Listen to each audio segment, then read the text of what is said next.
What's up, class? How's it going? It is me, Mr. Tachi.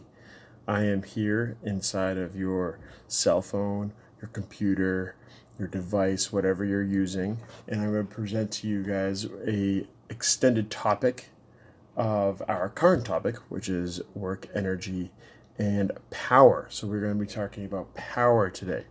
So power is the rate at which work or energy is used or done. So since power is a rate, that means that there is a time component. The more quickly or shorter time that work or energy is used, the greater the power. Now the unit for power is the watt, capital W, which is also a joule per second. So remember how I've always talked about how units are super important, and a lot of times units can tell you an equation. So for example, we know that energy or work, the unit is joules. And we know that time is a unit of seconds. So one could think that the power equation would just be power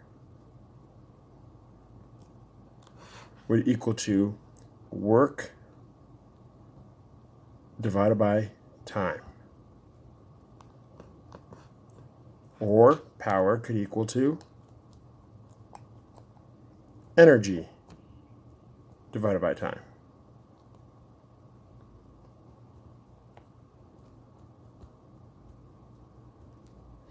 All right, so that's the basic formula for power. It's just the amount of work done divided by time, or it could be the amount of energy used or divided by time. And now it could be any type of energy. It could be potential energy, it could be kinetic energy, it could be total energy, that could be the addition of potential and kinetic, it could be the difference of potential and kinetic energy. It's just energy divided by time.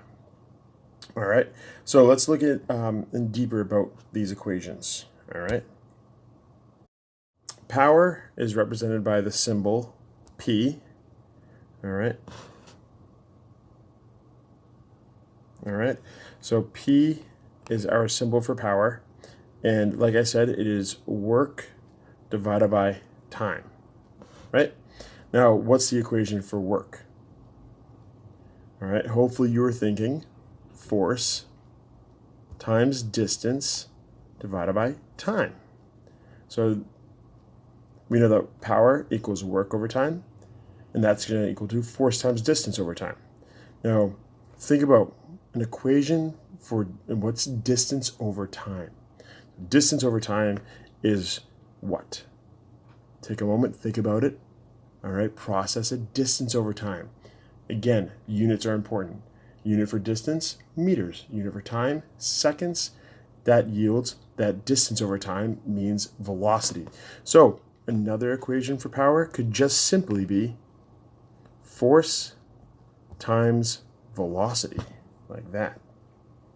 All right, so we have power equals work over time, which is force times distance over time, or power is equal to force times velocity. So if you know the force, you know the velocity, guess what? You can get the power. It's that simple. All right, and then like we said before, power could be any type of energy over time. So we have power is equal to PE over T, and power could equal to KE over T. All right? All right, so it could be potential energy or kinetic energy. And keep in mind the potential energy formula, mass times gravity times height.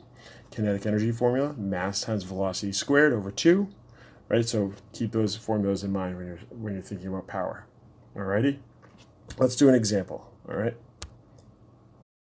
Example. Let's say that we have a crane. All right? I'm going to just talk through this example. All right? It says, if a crane does 5,000 joules of work in 10 seconds, how much power did the crane do? All right? So again, always write down your givens. So we're given that the amount of work done is equal to 5,000 joules. All right? The amount of time given to us is 10 seconds.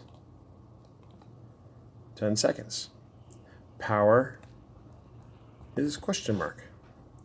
Power equals work over time. So we do 5,000 divided by 10, and we get power is equal to 500 watts.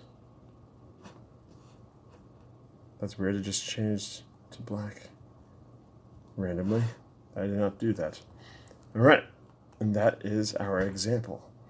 All right, so the question was, if a crane does 5,000 joules of work in 10 seconds, how much power did the crane do?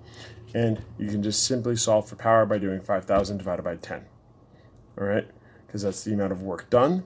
You do 5,000 joules of work, you do it in a time frame of 10 seconds, and that's it. Alrighty, I hope you liked today's lesson. We'll go over more examples and stuff in the future, but that's it for today. Thanks again. I'm signing off. Peace.